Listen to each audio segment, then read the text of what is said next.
Hello rafikis, welcome back to my YouTube channel. If you're joining me for the first time, I am Cindy Jacobs. In today's video, I'm going to be sharing with you guys my top 10 elements of a stylish home. So what do I mean by a stylish home? A stylish home to me is a home that is well considered, a home that looks good, of course, a home that exudes luxury, that doesn't necessarily need to be bought, a home that just has these intricate details that have been well considered and thought out, a home that is welcoming. That is what a stylish home is to me. It doesn't have to be a big home or an expensive home. It's just a house that has really been paid attention to. That is what I consider to be a stylish home. I'm very excited to announce that today's video is sponsored by Others Creation. Others Creation is the one who's responsible for making me look cute today. Thank you very much, Others Creation. So Others Creation is an international bridal specialist and she specializes in bridal hair and makeup. I used her for my wedding, the best decision I ever made regarding my wedding. She is so attentive and I'm going to link her profile, her Instagram profile in my description box below and you can go ahead and check her out. She does excellent work and she's one of the best and top makeup artists in the country. So for your next event, make sure to check her out, Others Creation. Without further ado, let's get into the video.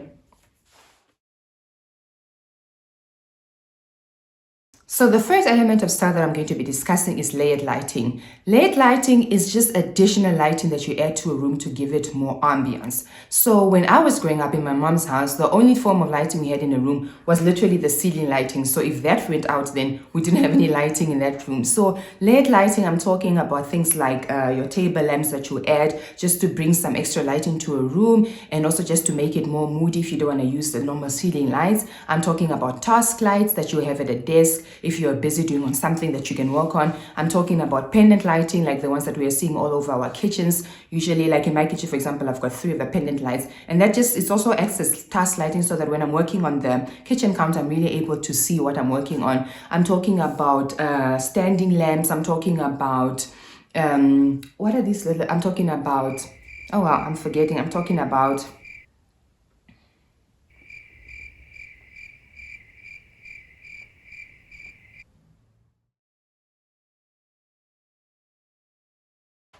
my second element of a stylish home are potted plants. So we all have plants in our homes, hopefully, because it's good for you, it's good for the environment. But your plants need to be potted. You want them preferably to be potted in an organic element, something that's maybe ceramic or a stone. But if you don't have that, then I suppose you could use plastic. But the stylish element comes in getting a really nice pot to put your plants in. It just helps to make it more stylish. It helps to hold it better, and then you can also use it as a decorative item. So you definitely want to invest in good planters and good pots for your plants and keep them all over your house. Plants are good aesthetically, but they're also good for purifying the air. So you want to make sure that you've got plants all over your house, and also make sure that you read up on the right plants to have inside your house in case you've got cats or dogs that may be allergic to a specific type of plant. So element number 2 is definitely to get potted plants, good potted plants. All right.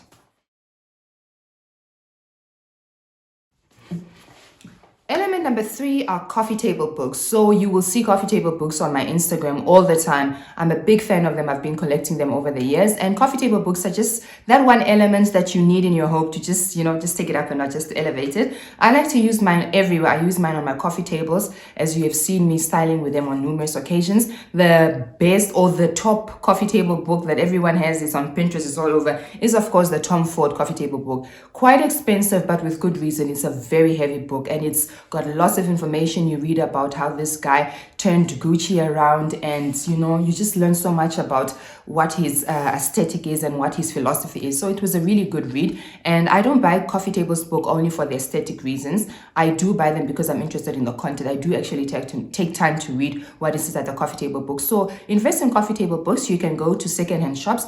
I know that Uncle Spike's bookstore, they've got an exchange program. You can take a book and get another one, so you can have a look at there, because they too tend to get expensive because they are usually hard covered. So invest in those, and if you don't like the cover of an existing coffee table book that you have, you can take off the sleeve if it has the sleeve, and then usually the cover underneath the sleeve is quite simple and works nicely. So my aesthetic is very natural. I like the browns, the whites, the blacks, and I'll normally try and find coffee table books that I'm interested in those type of colors. So my favorite, like I said, is the Tom Ford. I've also got the Chanel coffee table book. I'm also loving my recent purchase for my husband, of course, of the Alex Verwoerd coffee table books. So I'm really loving that. And like I said, use them on your coffee tables, use them for your console tables, you use them on shelves, you style them everywhere, and they just add that elevation to objects that are otherwise very flat. So a coffee table book is something that you want to put on the table, and then you put something on top of it. And I think I've actually got an example here behind this vanity table in our guest room. So coffee table books are definitely the item that you need to take your vignettes to the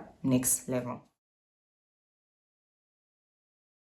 Item number 4 is artwork, wall art.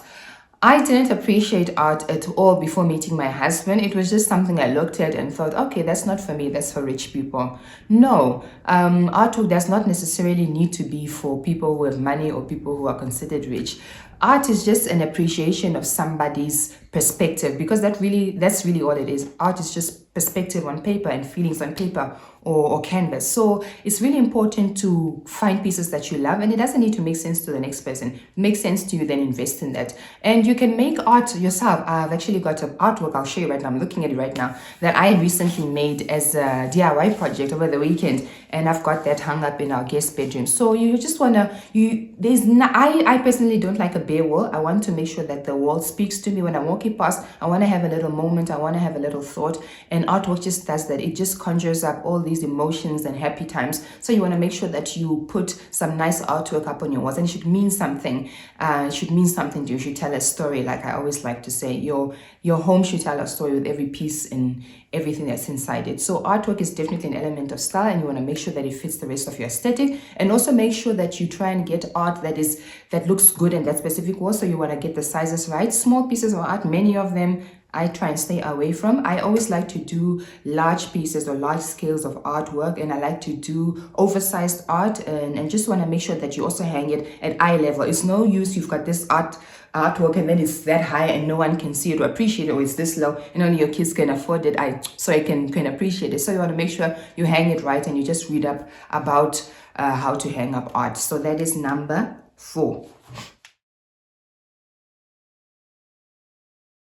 Item number 5, rafikis, are mirrors. So mirrors are really, really important. First of all, they've got the functional use. You can see how you look like before you enter or you exit your home. But mirrors are great for reflecting light.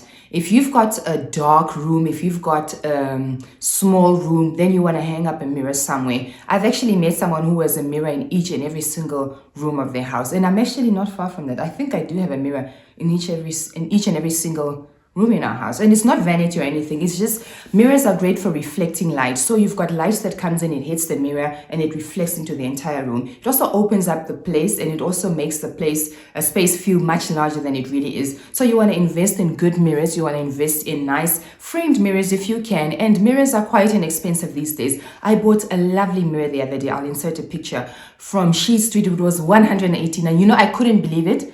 189 for this piece of mirror. I'm going to insert it over here, and I put it on this wall, and it just tied the entire room together. So it's really, really good to cover a wall that has nothing, to cover a wall that is bare, but they're also good, of course, like I just mentioned, for the reflection and the opening up of the space. So invest in some mirrors and just put them around your house, and just see how that opens up your room, and you'll thank me later. Item number 6, rafikis, is home fragrance. By home fragrance, I'm talking about everything that you use in your house to make it smell good. I'm talking about candles, I'm talking about diffusers, I'm talking about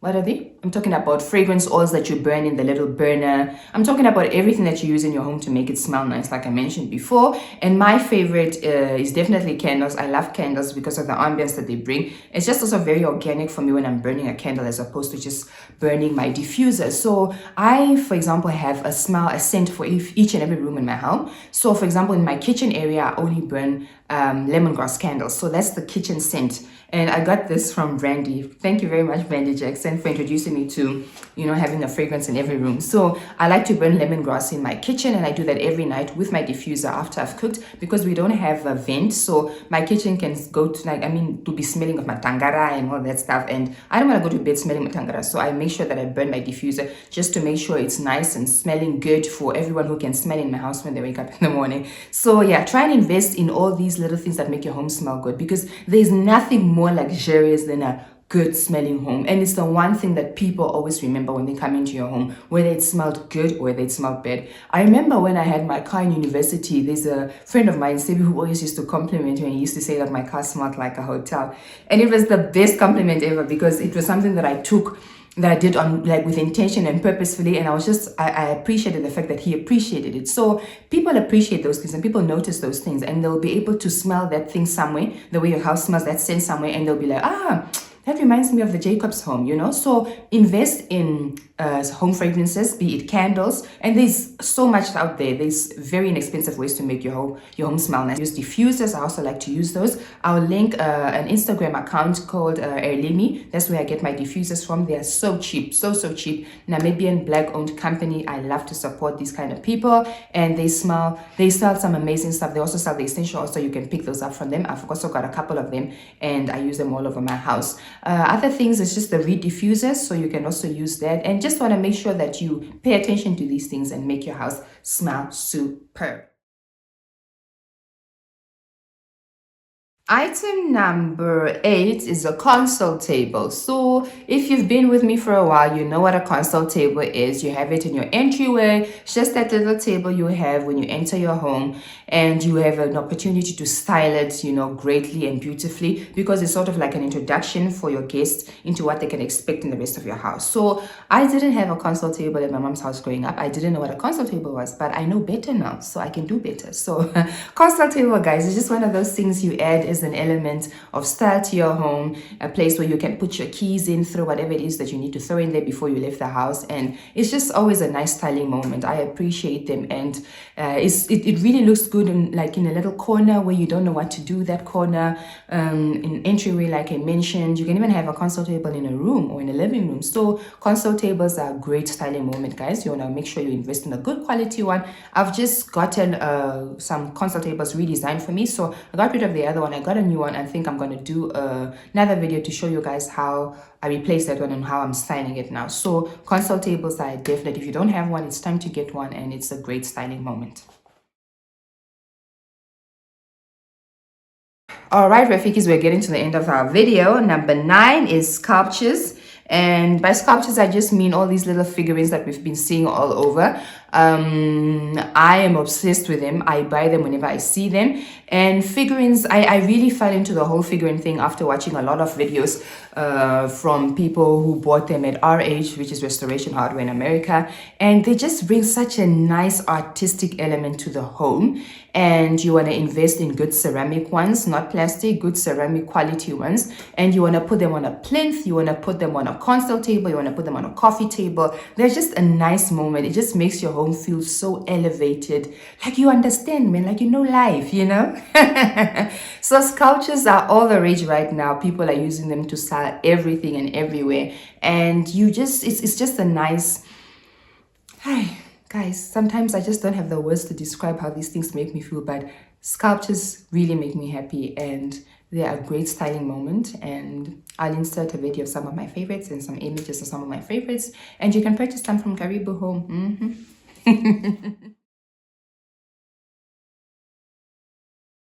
Rafikis, last but not least, element number 10 of a stylish home: quality cushions.